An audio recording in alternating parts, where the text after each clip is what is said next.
আসসালামু আলাইকুম গাইস, আপনারা সবাই কেমন আছেন? আবার একটি নতুন ভিডিওতে আপনাদের সবাইকে স্বাগতম। আজকে আমরা মাত্র 5টি উপকরণের সাহায্যে ভাইরাল ড্রিম কেক বানাবো।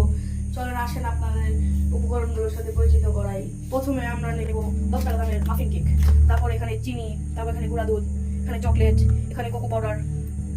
প্রথমে আমরা এরকম একটি বাটি নিয়ে নেব, তারপর এখান থেকে একটা কেক বের করে এখানকার বাটার পেপারগুলো এভাবে ছাড়িয়ে নেব, তারপর এগুলোকে একবারে ম্যাশ করে এখানে দিয়ে দেবো। এই দেখেন আমাদের এখন কেক ম্যাশ করা হয়ে গেছে। এখানে আমরা 10টি কেক নিয়েছি, আপনারা চাইলে আরো বেশিও নিতে পারেন বা কমও নিতে পারেন। এখন এটাকে একটু প্রেস করে নেব যাতে ভিতরে কোনো ফাঁকা না থাকে। এই দেখেন আমাদের কেক প্রেস করা শেষ। এখন আমরা কেকের উপরে দেওয়ার জন্য একটু সুগার সিরাপ বানিয়ে নেব। কেকের পরিমাপ করে আপনি আপনার আন্দাজ মতো পানি নেবেন, আর এখান থেকে চিনি, এই চামচ, একটা চামচের 1 চামচ, 2 চামচ, 3 চামচ নিয়ে যেগুলো দিয়ে চিনিটা পানির সাথে একদম মিশে না যায় সেগুলো নাড়তে থাকুন। আপনারা দেখতেই পাচ্ছেন আমাদের সুগার সিরাপটা তৈরি করা হয়ে গেছে। এখন আমরা আমাদের কেকের উপরে এটা দিয়ে দিব, ছড়িয়ে ছড়িয়ে দিয়ে দিবেন যাতে এটা সব জায়গায় পৌঁছায়।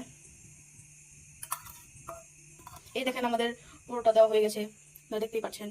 আমাদের এখন এটা রেডি হয়ে গেছে। এখন এটা আমরা 10 মিনিটের জন্য রেস্টে রেখে গানাশটা তৈরি করে নিই। এই দেখেন আপনারা, এখানে আমরা গানাশ তৈরির জন্য হাফ কাপ পানি নিয়ে নিয়েছি। আমাদের পাউডার মিল্ক 5টা চামচ দিয়ে দেবো এখানে।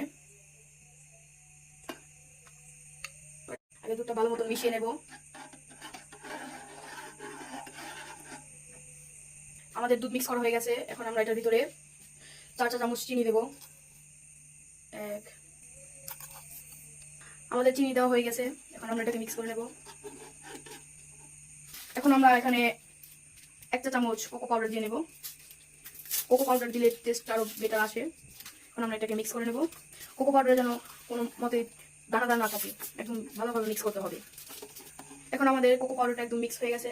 এখন আমরা এখানে ইউজ করবো, এই চকলেটটা নিয়েছি ফন্ডালো, আপনারা চাইলে যে কোনো চকলেট নিতে পারেন।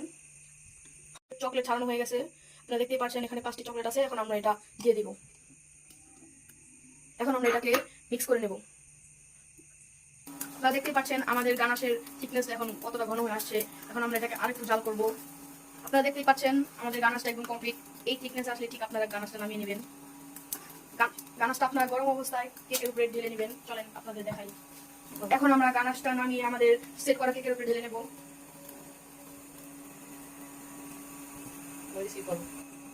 আমরা এটাকে এখন ঢেলে নিচ্ছি, আপনারা দেখতেই পাচ্ছেন একদম চারদিকে। এটা আমাদের ঢালা প্রায় হয়ে গেছে। এখন আমরা এটাকে স্প্রেড করে নিব একদম সমানভাবে, যাতে কোনো জায়গায় ফাঁকা না থাকে। দেখেন আমাদের সেট করা হয়ে গেছে, চারদিকে আমরা সেট করে দিয়েছি, কোনো দিকে একটু ফাঁকা নেই। আপনারা এরকম ভাবেই এটা করবেন। এখন আমরা এটাকে রেস্টে রেখে দিব। এখন আমরা গানাশটার উপরে জমানোর জন্য এখানে কিছু চকলেট গলিয়ে নেব। 5টি চকলেট আমরা এখানে গলিয়ে নিচ্ছি।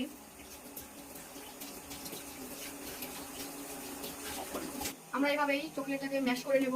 আপনারা দেখতে পাচ্ছেন আমাদের প্রায় অনেকখানি কাছে এসেছে। আপনারা দেখতে পাচ্ছেন আমাদের চকলেট হয়ে গিয়েছে, চকলেট গলানো। এখন আমরা এটা কেকের উপরে দিয়ে দেবো। এই এখন আপনারা দেখতে পাচ্ছেন আমাদের কেকটা এসে ছিল। এখন আমরা এই চকলেটটা কেকের উপরে ঢেলে দেবো।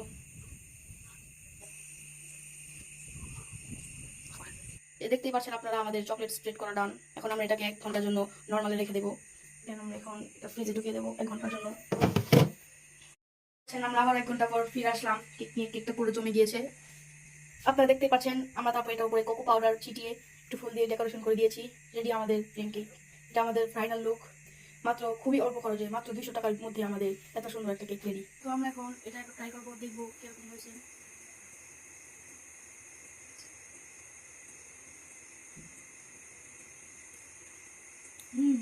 ভেরি টেস্টি, সত্যি আন্টি খুবই আমি হয়েছে। আপনারাও বাসা ট্রাই করে দেখবেন। এটাই আমার নতুন পেজ, এটাকে লাইক ফলো শেয়ার করে দেবেন, আমার সাথে থাকবেন আর নতুন রেসিপির জন্য। বাই।